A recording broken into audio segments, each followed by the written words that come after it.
الحمدللہ رب العالمین والعاقبۃ للمتقین والصلاة والسلام علی سید المرسلین وعلی آلہ واصحابہ اجمعین اما بعد فاعوذ باللہ من الشیطان الرجیم بسم اللہ الرحمن الرحیم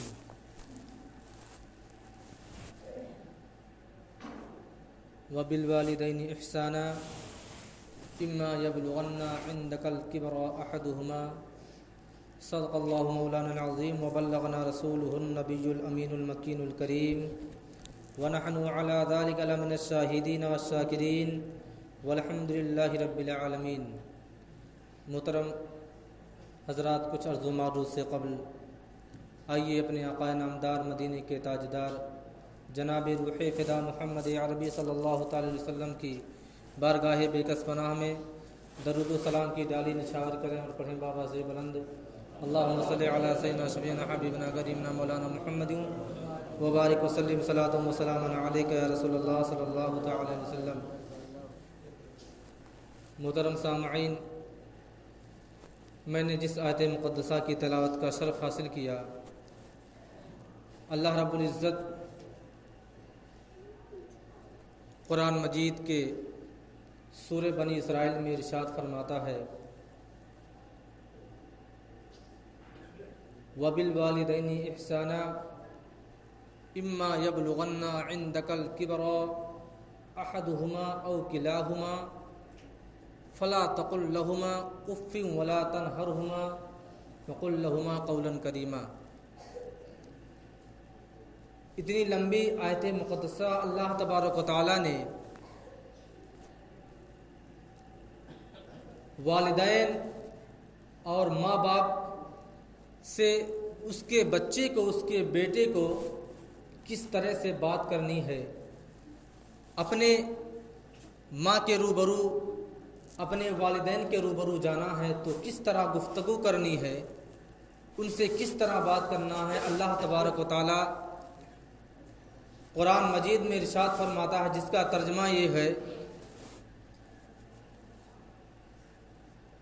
اما یبلغن عندک الکبر، یعنی اگر تمہاری زندگی میں تمہارے والدین ایک یا دونوں لوگ، یعنی والد یا والد والدہ دونوں، اگر وہ بڑھاپے کو پہنچ جائیں تو تم انہیں اف نہ کہو، جھڑکو نہ، اور جب ان سے بات کرنی ہو تو عزت اور تعظیم کے ساتھ بات کرو۔ اللہ تبارک و تعالی اپنے بندوں کو مخاطب کر کے والدین کے بارے میں حکم فرماتا ہے، اور ایک تاکید اور لگا دی گئی عندک الکبر، یعنی جب وہ بڑھاپے میں پہنچ جائیں۔ حالانکہ ہر شخص جانتا ہے کہ جب آدمی کی زندگی، انسان کی زندگی 50-60 سال سے اوپر چلی جاتی ہے تو اسے اچھی اچھی باتیں بھی عجیب لگتی ہیں، خراب لگتا ہے، چڑچڑاہٹ ہوتی ہے۔ اسی طرح جب کوئی اولاد اپنے والدین سے بات کرنا چاہتی ہے، کچھ گفتگو کرنا چاہتی ہے، اگر اس بچے کی باتیں اچھی بھی ہیں پھر بھی والدین کو چڑچڑاہٹ ہوتی ہے، چونکہ وہ عمر ہی ان کی پہنچ چکی ہے کہ اس عمر میں اکثر لوگ چڑچڑا جاتے ہیں، چھوٹی چھوٹی باتوں پہ غصہ لگتا ہے، وہی عمر ہو جاتی ہے۔ اسی وجہ سے اللہ تبارک و تعالیٰ نے تاکید لگا دی عندک الکبر، جب وہ بڑھاپے میں پہنچ جائیں تب تمہیں انہیں جھڑکنا نہیں ہے، جبکہ اللہ تبارک و تعالیٰ چاہتا تو جوانی کا بھی لفظ استعمال کر سکتا تھا کہ جب تمہارے والدین جوانی کو رہیں تب نہ جھڑکو، نہیں، بلکہ بڑھاپے کی قید لگا دی اللہ تبارک و تعالیٰ نے، کیونکہ مولا تعالیٰ سے کوئی بات پوشیدہ نہیں۔ وہ جانتا ہے جب انسان کی زندگی 60 سال پار کر جاتی ہے تو اسے ایک اچھی بات بھی عجیب لگتی ہے، اور کسی بات کو بار بار کہنا چڑچڑاہٹ محسوس ہوتا ہے۔ اس وجہ سے اپنے والدین کے اپنے ماں باپ کی ہر بات کو مانیے، اور جب وہ بڑھاپے میں پہنچ جائیں تو ان کی اور بھی زیادہ آپ خدمت بجا لائیں، ان کی ہر طرح سے خدمت کریں، ان کا خیال رکھیں، کیونکہ ایسا نہ ہو، کیونکہ اللہ تبارک و تعالیٰ نے آپ کو بھی انسان ہی پیدا کیا ہے، آپ کی بھی اولاد ہیں۔ اگر آپ اپنی اولاد کو، اپنی والدین کو، اپنے ماں باپ کو آپ اگر سکون نہیں دیے ہیں تو یقین جانیے آپ خود بھی اپنی اولاد سے اپنی زندگی کو آرائش سے گزارنے کی امید بھی مت رکھیے، کیونکہ اگر آپ نے اپنے والدین کو، اپنے ماں باپ کو ستایا ہے تو یقیناً کل تمہارے بچے وہی حال تمہارا بھی کریں گے جو آپ نے اپنے والدین کے ساتھ کیا ہے۔ حضرت موسیٰ علیہ نبی علیہ الصلوۃ والتسلیم بہت ہی جلیل القدر پیغمبر ہیں۔ اللہ تبارک و تعالیٰ نے ان سے اتنی محبت فرمائی ہے کہ انہیں اپنا لاڈلا تک کہہ دیا ہے۔ اللہ تبارک و تعالیٰ کے وہ جلیل القدر پیغمبر ہیں۔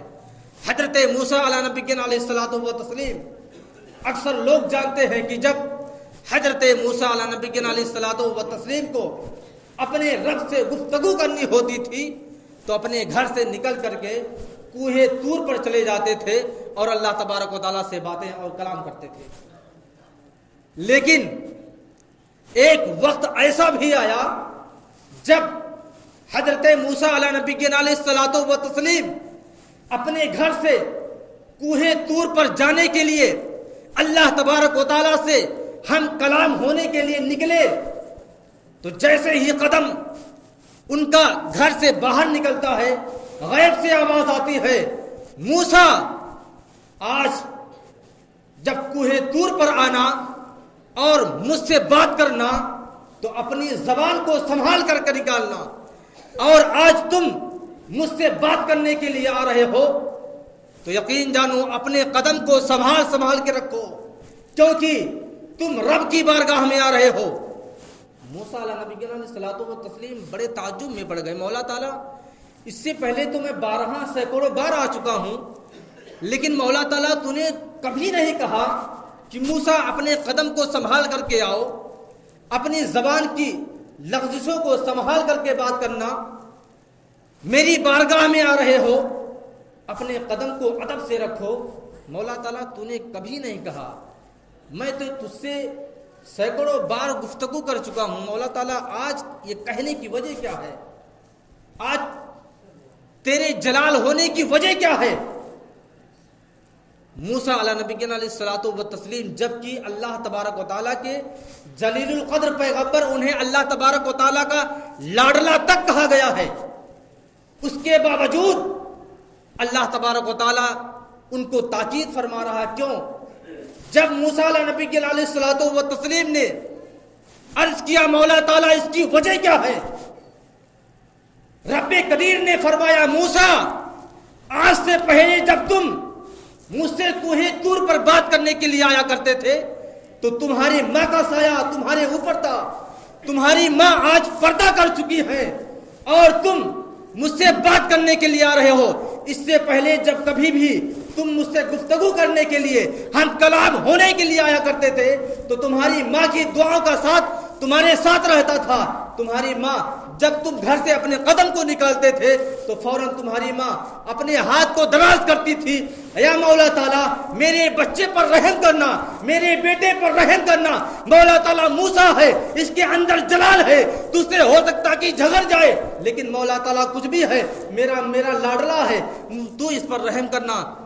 اللہ تبارک و تعالیٰ نے فرمایا موسیٰ آج تمہارے ساتھ تمہاری ماں کی دعا نہیں ہے، آج تمہارے ساتھ تمہاری ماں کی دعا نہیں ہے۔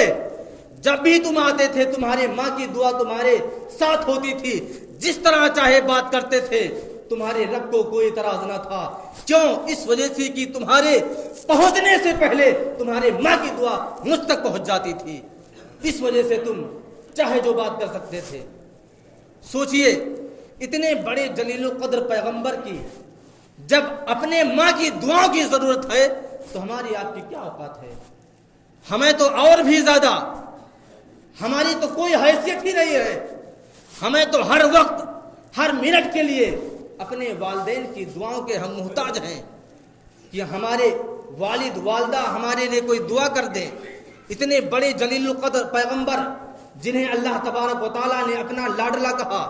ان کے بارے میں بھی تاکید کی جا رہی ہے. اور ایسے جلیل القدر پیغمبر کو بھی اپنے ماں کے دعاؤں کی ضرورت ہے. تو سوچئے ہمارا آپ کا کیا حال ہے. اللہ تبارک و تعالیٰ نے جو بھی انسان کو آج باپ کتنا بھی غریب ہو, چاہے جتنا غریب ہو, اگر بیٹا جوان ہوتا ہے اور کامیابی کی منزلیں طے پر طے کرتے چلا جاتا ہے, کروڑ پتی سے بھی زیادہ بن جاتا ہے, اس کے پاس جائیداد پراپرٹیاں ہر چیز ہیں, اگر کوئی شخص پوچھ لے یہ سب تو نے کیسے حاصل کیا, برجستہ کہے گا, بغیر سوچے سمجھے کہہ دے گا یہ سب تو میری محنتوں کی کاوشیں ہیں, یہ سب تو میں اپنی زندگی میں اپنی محنت سے حاصل کیا ہے. یقین جانو مسلمانوں, یہ تمام چیزیں جو اللہ تبارک و تعالیٰ نے آج تمہارے قدموں میں دولت دے رکھی ہے, 2 ویلر ہو یا 4 ویلر ہو, جائیداد ہو, پراپرٹیاں ہوں, بنگلے ہوں, محل ہو, اگر یہ ساری چیزیں اگر آپ کے پاس اللہ تبارک و تعالیٰ نے آپ کو عطا کیا ہے تو ایک بات ہمیشہ یاد رکھو, کہیں نہ کہیں ضرور تمہارے ماں کی یا تمہارے والدین کی دعاؤں کا ساتھ ہوا ہے, اسی وجہ سے تم آج اس منزل تک پہنچے ہو. ہے کوئی ایسا انسان جس نے اپنی ماں کے لیے اپنی انگلی کٹوائی ہو؟ بہت کم ایسے لوگ ملیں گے. لیکن یاد کرو ایسے مرحلے بھی آتے ہیں کہ اس والدہ کو اپنے اس بچے کے لیے اپنے پیٹ کو بھی کٹوانا پڑتا ہے. کوئی ایسی اولاد نہیں ملے گی کہ بدن کا کوئی حصہ تو چھوڑیے, اپنی والدہ کے لیے اپنی ماں کے لیے کوئی انگلی تک نہیں کٹوایا ہوگا. بہت کم لوگ ایسے ملیں گے. لیکن یاد کرو اس وقت کو جب تمہاری ماں تمہیں جنم دینے کے لیے اسپتال کی منزل پر پہنچی تھی, ڈاکٹروں کے سامنے جب پیش کیا گیا تھا, تم ابھی اس وقت اپنی ماں کے شکم میں تھے, تمہیں کچھ بھی پتا نہ تھا. تمہاری ماں چاہتی تو تمہاری زندگی وہیں ختم ہو جاتی. لیکن ایک ایسا وقت بھی آتا ہے کہ جب ڈاکٹر یہ کہنے کے لیے مجبور ہو جاتا ہے کہ بچے کی پیدائش کے لیے آپ کے پیٹ کو چیرنا پڑے گا, آپ کے پیٹ کو کاٹنا پڑے گا. سوچئے اللہ تبارک و تعالیٰ نے پیٹ کے چمڑے میں 7 تہہ رکھی ہے, 7 تہہ ہیں پیٹ میں, اور ماں ہے کہ اپنے بیٹے کو جنم دینے کے لیے اپنے اس 7 تہہ کو اپنے پیٹ کو کٹوانے کے لیے تیار ہو جاتی ہے. بات یہیں پر ختم نہیں ہوتی, بلکہ ایک مرحلہ ایسا بھی آتا ہے جب ماں اپنے پیٹ کو کٹوانے کے لیے تیار ہو جاتی ہے تو ڈاکٹر کمپیوٹر میں ٹائپ کیا ہوا ایک ٹکڑا لاتا ہے, ایک رقعہ لاتا ہے اور والدین سے کہتا ہے آپ کو اس پر سائن کرنا ہوگا. والدین جب پوچھتے ہیں تو روکتے کھڑے ہو جاتے ہیں. والدہ پوچھتی ہے اس میں کیا لکھا ہے ڈاکٹر؟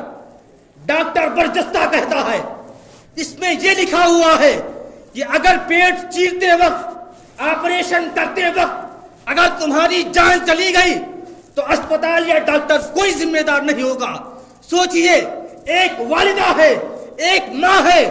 جو تمہیں جنم دینے کے لیے اپنے جنم کو داؤ پہ لگا دیا ہے, تب جا کے تمہیں جنم دیا ہے. سوچو اگر آج وہ بڑھاپے میں پہنچ جاتے ہیں اور والدین کہتے ہیں بیٹا میرے چشمے کی ڈنڈی ٹوٹ گئی ہے, میرے لے لیا آتا تو کتنا اچھا ہوتا. وہ لڑکا کیا کرتا ہے, جس والدین نے تیرے جنم کے لیے اپنے زندگی کو داؤں پہ لگا دیا، کل وہی بیٹا جب کروڑپتی بن جاتا ہے اور اس کا باپ بڑھاپے میں پہنچ چکا ہے اور کہتا ہے بیٹا میرے چشمے کی ڈنڈی ٹوٹ گئی ہے، اسے سدھار کر کے لے آ یا اس کو بدل لا۔ بیٹا کیا کرتا ہے جبکہ پیسوں کی کمی نہیں ہے لیکن چونکہ والدین سے محبت نہیں ہے اس وجہ سے وہی چشمہ لے جاتا ہے اور اس ڈنڈی کو ریپیئرنگ کر کے دوبارہ لے آتا ہے۔ والدہ اگر کہتی ہے بابو بیٹا میرا چپل ٹوٹ گیا ہے اسے صحیح کرا لا یا اسے دوسرا لیا اسے نیا لیا، لیکن بیٹا کیا کرتا ہے کہ اپنے اسی والدہ کی چپل کو لے کر کے جا کے موچی کے ہاں دیتا ہے، اس میں کاٹیاں لگوا کے لاتا ہے اور اپنی والدہ کو دیتا ہے۔ ایک وقت ایسا بھی آتا ہے کہ وہی چشمہ ہے جسے تو بنوا کے لایا تھا اس کے شیشے میں اسکریچ پڑ گیا ہے، باپ کہتا ہے بیٹا دوسرا چشمہ لے آ، بیٹا کہتا ہے میں تمہارے لیے کتنا خرچ کروں، ابھی تو چشمہ بنوا کے لایا تھا پھر تمہارے لیے میں کتنا کر سکتا ہوں۔ والدہ کہتی بیٹا جو تم نے میرے لیے چپل بنوایا تھا اس میں کاٹیاں لگی تھی، آج کاٹیاں چھپ رہی ہیں، بیٹا میرے لیے تو آج کاٹیاں چھپ رہی ہیں میرے لیے نیا چپل لے آ۔